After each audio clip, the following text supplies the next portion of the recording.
सर्वेभ्यो नमो नमः। अतिशय संस्कृतम क्लासेज में आप सभी का स्वागत है।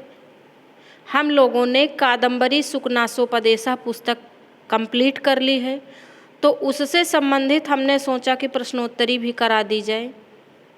तो आज से हम लोग सुकनासोपदेशः पर महत्वपूर्ण 100 प्रश्न हल करेंगे।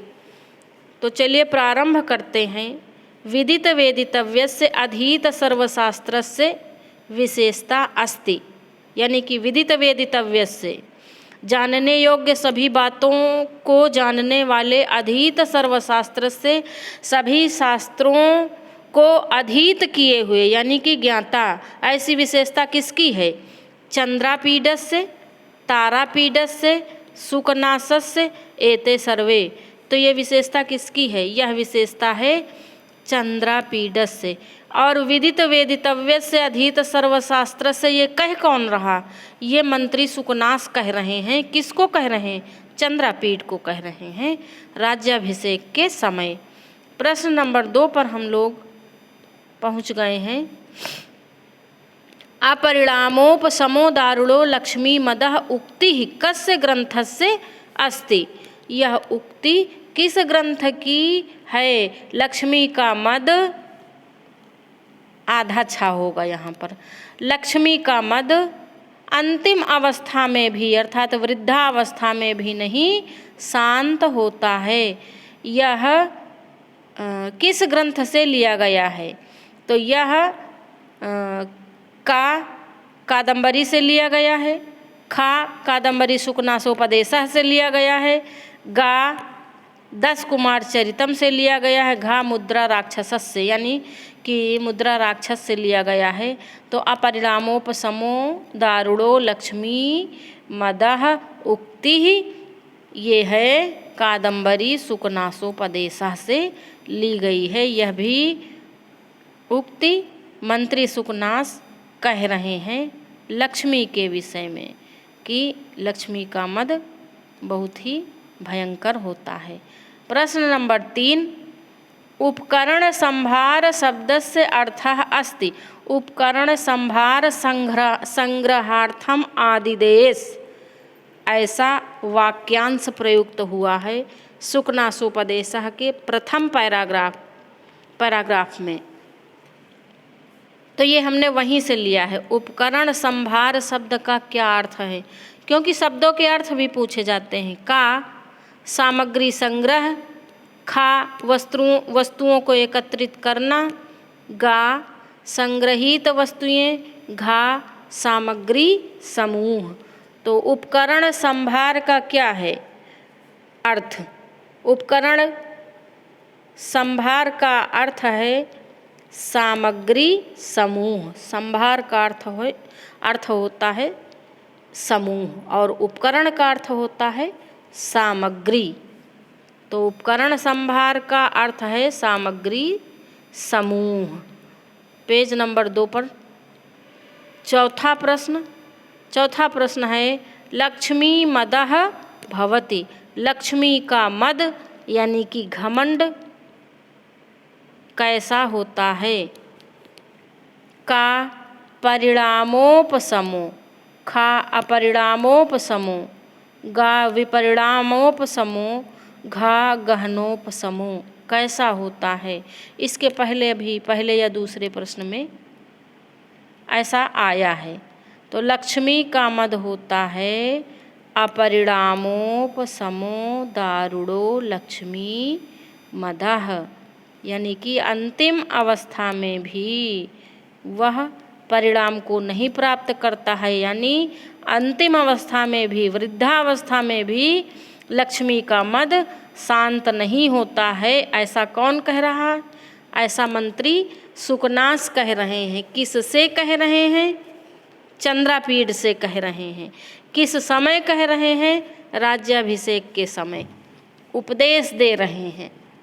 5 नंबर प्रश्न, उवाच पदे लकारः। उवाच पद में लकार बताना। किस लकार का यह शब्द है? का ब्रू धातु लिट लकार प्रथम पुरुष बहुवचन। खा ब्रू धातु लिट लकार प्रथम पुरुष बहुवचन।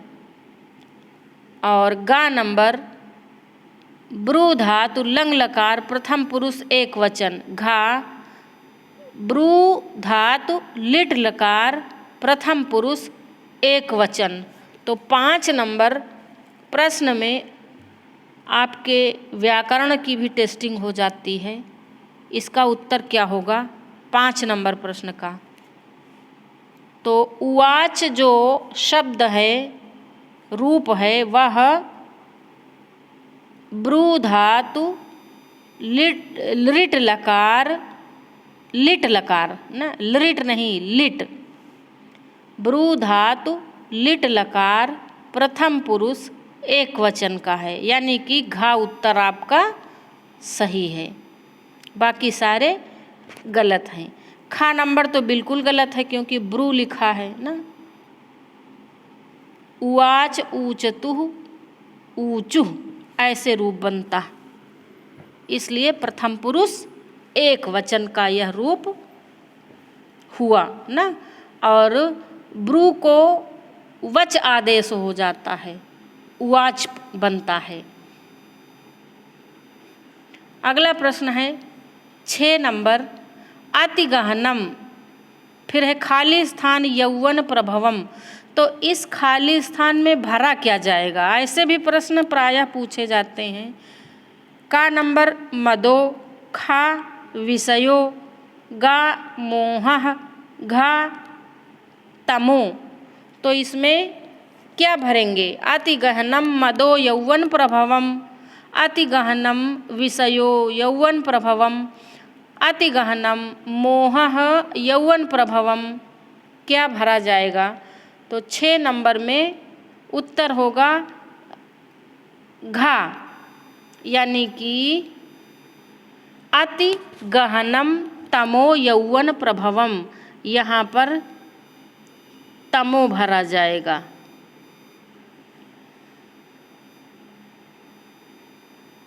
अगला प्रश्न है प्रश्न नंबर 7 अभानुभेद्यम कः।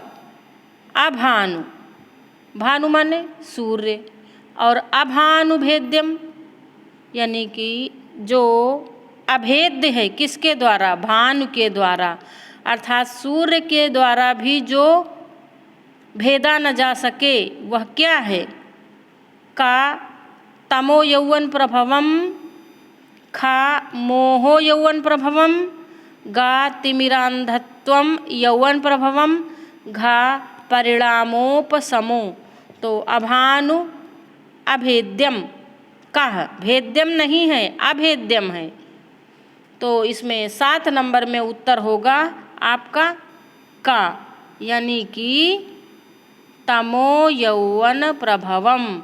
अभानु अभेद्यम तमो यौवन प्रभवम। जो युवा अवस्था में, युवा अवस्था के कारण स्वभाव से तम अर्थात अंधकार उत्पन्न होता है व्यक्ति के मस्तिष्क में, वह अभानु अभेद्य होता है, यानी कि सूर्य के द्वारा भी जिसे भेदा नहीं जा सकता है, अर्थात ऐसे अंधकार को सूर्य के द्वारा भी उजाले में नहीं बदला जा सकता है। फिर अगला प्रश्न है अतिगहनम तमो यौवन प्रभवस्य विशेषणानि सन्ति। ये किसके विशेषण हैं? अतिगहनम तमो यौवन प्रभवस्य विशेषणानि सन्ति, किसके विशेषण हैं? का अभानुभेद्यम के, खा आप्रदीप प्रभापयनम के, गा अरत्नलोकोच्छेद्यम, घा सर्वे। तो इसमें उत्तर होगा सर्वे, यानी कि घा उत्तर आपका सही है। कौन सा? घा उत्तर सही है 8 नंबर में। घा कैसे? अभानु भेद्यम माने सूर्य के द्वारा भी जिसे भेदा नहीं जा सकता, जिसे दूर नहीं किया जा सकता। आप्रदीप प्रभापयनम माने दीपक की लौ से, दीपक के उजाले से भी जिसे भेदा नहीं जा सकता है, जिसे प्रज्वलित नहीं किया जा सकता है, ऐसा यौवन का तम और अरत्न लोकोच्छेद्यम, रत्न की प्रभा से भी उसका उच्छेदन नहीं किया जा सकता है, ऐसा तमो यौवन प्रभवम। इसलिए यह सभी विशेषण हैं किसके? तमो यौवन प्रभवम के। 9 नंबर प्रश्न है अपरिणामोपशमो, खाली स्थान, लक्ष्मी मदः। तो का नंबर करुणो, खा उपशमो, गा दारुणो, घा भयंकरो। तो इसमें क्या भरा जाएगा? अपरिणामोपशमो करुणो लक्ष्मी मदा, ऐसा होगा। या फिर खा नंबर अपरिणामोपशमो उपशमो लक्ष्मी मदः, दारुणो लक्ष्मी मदः, भयंकरो लक्ष्मी मदः, क्या भरा जाएगा? तो इसमें 9 नंबर में उत्तर होगा गा। अपरिणामोपशमो दारुणो लक्ष्मी मदः, यानी कि लक्ष्मी का मद बड़ा ही दारुण होता है, कठोर होता है, यह कहने का तात्पर्य है। प्रश्न नंबर 10 पे हम लोग आ गए हैं और 10 नंबर प्रश्न में लक्ष्मी मदः पदे समासः अस्ति, लक्ष्मी मदः पद में कौन सा समास है? अगर आपने पुस्तक अच्छे से पढ़ी है तो आप हर प्रश्न का उत्तर दे पाएंगे।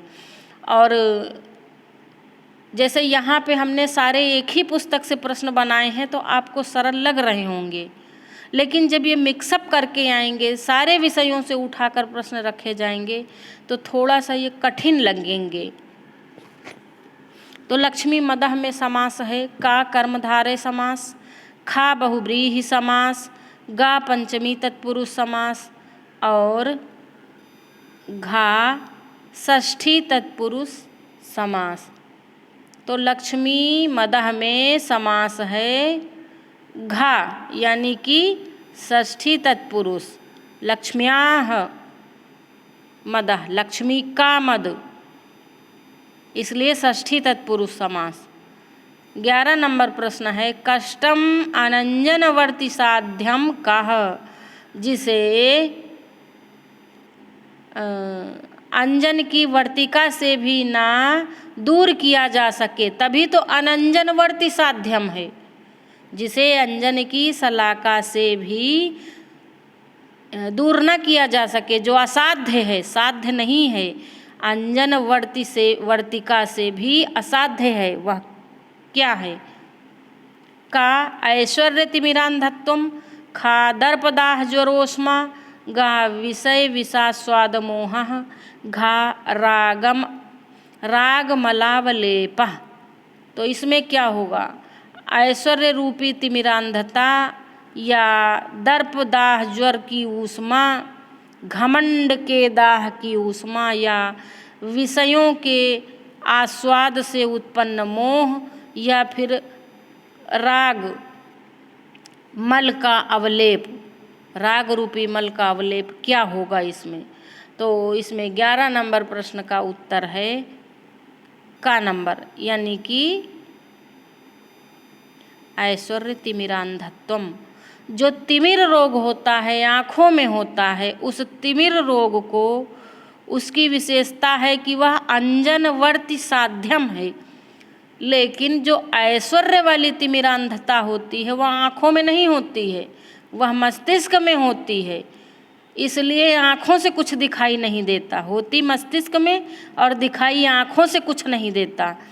तो इसीलिए कहा गया वह अनंजनवर्ती साध्यम है, यानी अंजन की शलाका से उसे दूर नहीं किया जा सकता है।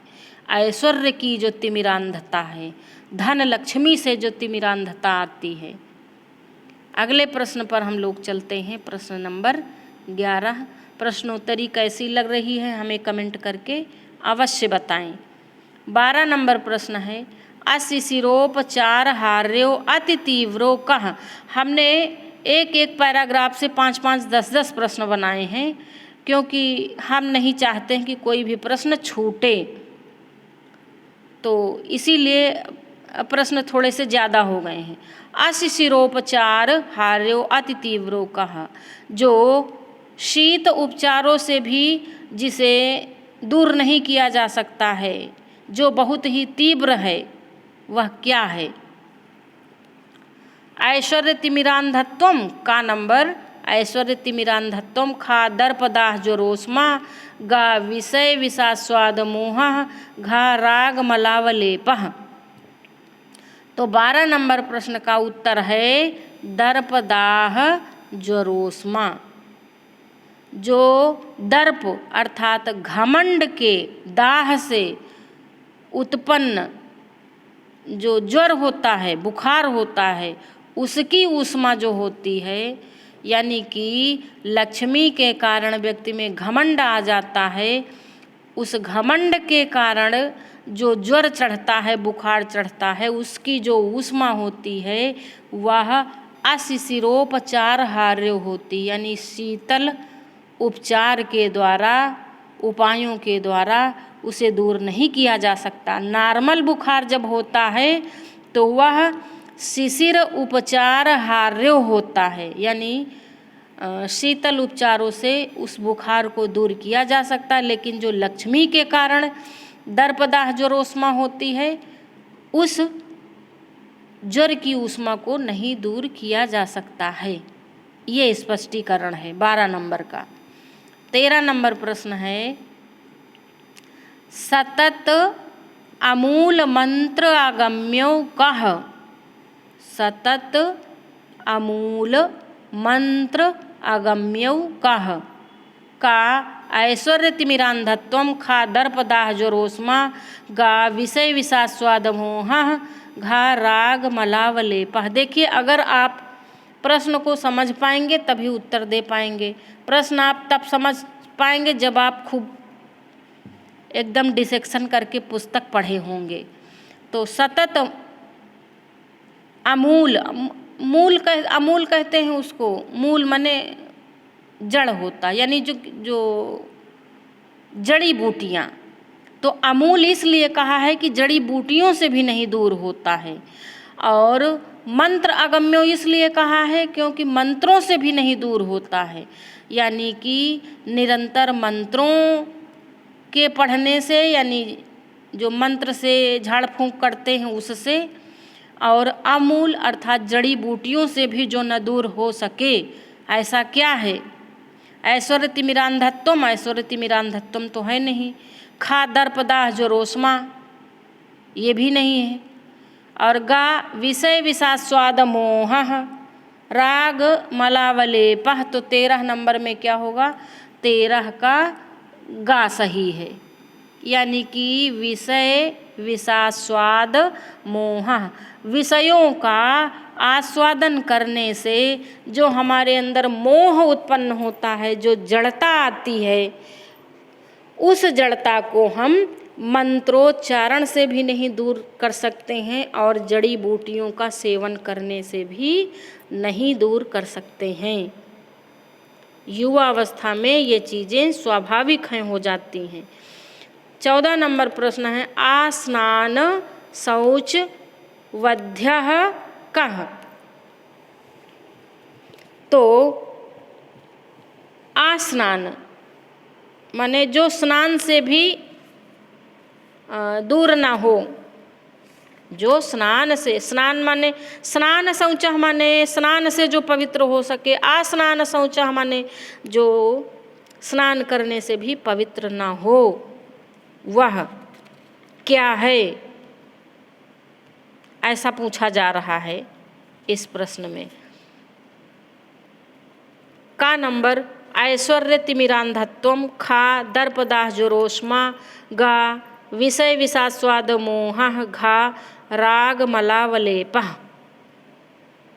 तो इसमें होगा 14 नंबर प्रश्न में होगा घा नंबर उत्तर, यानी कि राग मलावलेपह, मल धन अवलेपह मलावलेपह।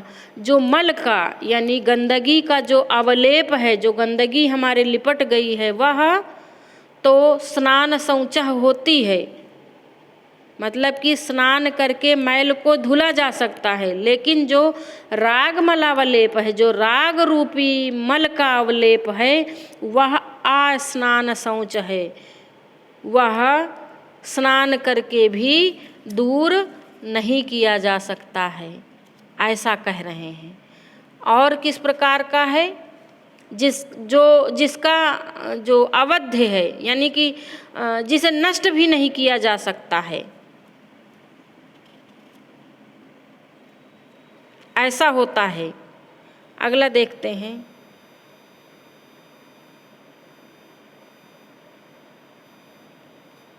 वध्यः पदे प्रकृति प्रत्ययः। वध्य पद का प्रकृति प्रत्यय बताना है।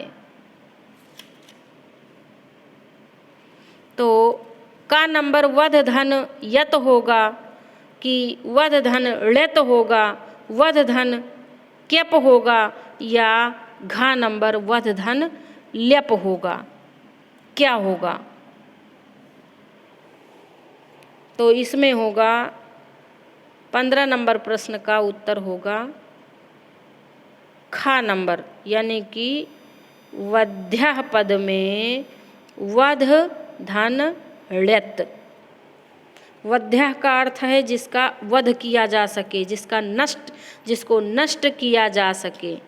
और अवध्यः का अर्थ होता है जिसे नष्ट न किया जा सके, जो नष्ट करने योग्य ना हो। योग्य क्या मतलब? जिसे हम नष्ट ना कर पाएं। तो जो राग मल अवलेप है उसका हम वध नहीं कर पाते, अवध्य हो जाता है वह। अगला प्रश्न है प्रश्न नंबर 16। आछपावसान प्रबोधा घोरा का। आछपावसान, इसका क्या अर्थ है? आछपावसान प्रबोधा घोरा का, यानी कि छपा माने रात, और छपावसान माने रात्रि के बीत जाने पर। आछपावसान माने रात्रि के बीत जाने पर भी प्रबोधा घोरा, यानी कि रात बीतने पर भी समाप्त न होने वाला, इसलिए आछपा कहा गया। तो ऐसा क्या है? का ऐश्वर्य तिमिरांधत्वम, खा राज्य सुख सन्निपात निद्रा, गा विषय विषास्वाद मोहः, घा राग मलावलेपा। तो देखिए सबकी कई सारी इनकी तो विशेषताएं हमने बता दिया है। का ऐश्वर्य तिमिरांधत्वम, गा विषय विषास्वाद मोह, इसका भी बता दिया है। राग मलावलेपा, इसका भी हो गया है। तो इसमें बचता है खा नंबर, यानी कि राज्य सुख सन्निपात निद्रा। राज्य के सुख भोगने की जो सन्निपात निद्रा है, राज्य सुख रूपी राज्य को भोगने की जो सन्निपात रोग है, राज्य सुख भोगने रूपी सन्निपात एक रोग है जिसमें नींद टूटती ही नहीं। तो इसीलिए कहा गया है कि रात्रि के बीत जाने पर भी यह निद्रा नहीं टूटती है। कौन सी? राज्य सुख की जो सन्निपात निद्रा होती है वह रात्रि के अवसान हो जाने पर भी नहीं बीतती है, क्योंकि यह बड़ी घोर होती है, बड़ी ही भयंकर होती है। घोर निद्रा में व्यक्ति सोता है जैसे सन्निपात रोग में, उसी प्रकार राज्य सुख में भी व्यक्ति डूबा रहता है। ऐश्वर्यम पदे प्रकृति प्रत्ययः अस्ति। ऐश्वर्य पद में प्रकृति प्रत्यय है। ईश्वर का नंबर ईश्वर धन से, खा ईश्वर धन यई, गा ईश्वर, अच्छा गड़बड़ पढ़ दिए ना, ईश्वर धन यई, खा नंबर ईश्वर धन यई, का और खा में एक ही ऑप्शन है क्या? अच्छा नहीं, अलग अलग हैं। और गा नंबर है ईश्वर धन स्यई, घा नंबर ईश्वर धन घई। तो ऐश्वर्यम पद में प्रकृति प्रत्यय क्या है? तो इसमें गा उत्तर सही होगा। ऐश्वर्यम पद में ईश्वर धन स्यई प्रत्यय होगा। और इसमें खा नंबर में ईश्वर में हलंत लगा, ये तो होगा नहीं। और घई प्रत्यय, यही प्रत्यय, ये सब नहीं होंगे ना। अगला है 18 नंबर प्रश्न है, राज्य सुख सन्निपात निद्रा भवति। राज्य रूपी सुख की जो सन्निपात निद्रा है वह होती है घोरा दर्पदाह ज्वरोष्मा युक्ता। घोर और घमंड रूपी दाह के ज्वर की ऊष्मा से युक्त होती है। खा नंबर तमो बहुला यानी अंधकार बहुल होती है सन्निपात निद्रा। गा विषय विषास्वाद मोह, विषय के आस्वाद करने से मोह के समान होती है। घा आग छपा वसान प्रबोधा घोरा।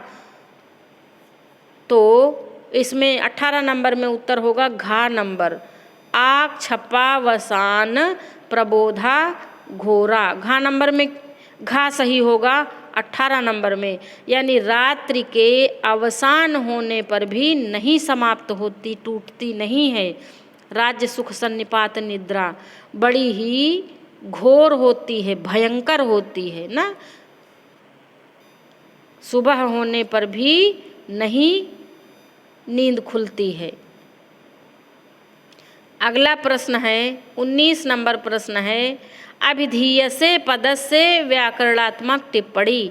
ऐसे सुकनासोपदेश से प्रश्न बहुत पूछे जाते हैं। व्याकरणात्मक टिप्पणी अर्थ सारी चीज़ें पूछी जाती हैं सुकनासोपदेश से। तो का नंबर है अभि धन धी कर्मवाच्य लट लकार मध्यम पुरुष एक वचन। तो और खा नंबर है अभिधन धी कर्मवाच्य लट लकार मध्यम पुरुष बहुवचन। और गा नंबर है अभिधा कर्मवाच्य लट लकार उत्तम पुरुष एक वचन। और घा नंबर है अभिधंधा कर्मवाच्य लट लकार मध्यम पुरुष एक वचन। देखिए अभिधीय से वाक्य शब्द कर्मवाच्य का तो है, लेकिन जो धातु है वो धी नहीं है, धा है। इसलिए गा और घा ऑप्शन में हमें तय करना है कि कौन सा होगा। और अभी उपसर्ग भी है, धा धातु है, कर्मवाच्य है, तो यहाँ तक तो दोनों में सेम है। और लट लकार भी है, तो अभिधीयते अभिधीयते अभिधीयन्ते अभिधीयसे, यानी कि लट लकार मध्यम पुरुष एक वचन, यानी कि घा ऑप्शन आपका सही है। घा उत्तर सही है, बाकी सारे गलत हैं। ये घा उत्तर सही। अभिधीयसे पद का व्याकरणात्मक टिप्पणी है अभिधंधा धन कर्मवाच्य लट लकार मध्यम पुरुष एक वचन, ऐसा समझेंगे। और अभिधीयसे पद का अर्थ है तुमसे कहा जा रहा है। तो कौन कह रहा है? मंत्री सुकनास कह रहे हैं। यह क्रिया उनसे संबंधित है। इस क्रिया के कर्ता मंत्री सुकनास हैं और श्रोता चंद्रापीड हैं। अगला प्रश्न देखते हैं हम लोग। एधते, जैसे एध धातु के रूप चलते हैं ना, एधते एधेते एधन्ते एधसे एधेथे एधध्वे एधे एधा वह एधा महे, तो वैसे ही है इसके भी रूप। अगला देखते हैं 20 नंबर प्रश्न है, अंतिम प्रश्न है इस प्रश्नोत्तरी का। तो 20 नंबर में है महतीयम खल्वनर्थ परंपरा भवन्ति। महतीयम बहुत बड़ी अनर्थ की परंपरा भवन्ति होती हैं। का गर्भेश्वरत्वम, यानी गर्भ से ऐश्वर्य की प्राप्ति। खा अभिनव यौवनत्वम, अत्यधिक नई युवावस्था, अभिनव माने नई, और यौवनत्वम युवावस्था। गा नंबर अप्रतिम रूपत्वम, और इसका अर्थ है अत्यधिक सुंदरता। घा सर्वा, तो सर्वा सही होगा, ये सभी। और एक और है, 4 अनर्थ की परंपराएं बताई हैं, ये भी याद रखना। 4 पॉइंट बताए हैं, खलु ये अनर्थ परंपरा के 4 बताए हैं, और ये भी कहा है कि इनमें से एक भी पर्याप्त है व्यक्ति को नष्ट करने के लिए, और अगर चारों मिल जाएं तो कहना ही क्या। क्योंकि चंद्रापीड में ये चारों चीज़ें लक्षित हो रही हैं। वह गर्भे सरत्वम भी है, अभिनव यौवनत्वम भी है, अप्रतिम रूपत्वम भी है, और एक और कोई विशेषता बताए हैं, विशेषण अमानुषशक्तित्वम, ये सभी चीज़ें हैं। तो आज यहीं तक प्रश्नोत्तरी रखते हैं, नहीं तो काफ़ी बड़ी हो जाएगी। और इसी तरह हम 20-20 प्रश्न करके लाएंगे, पूरे 100 प्रश्न आपके समक्ष प्रस्तुत करेंगे। आप लोग पढ़िए। आज यहीं तक रखते हैं। प्रश्नोत्तरी कैसी लगी हमें अवश्य बताएं। धन्यवाद।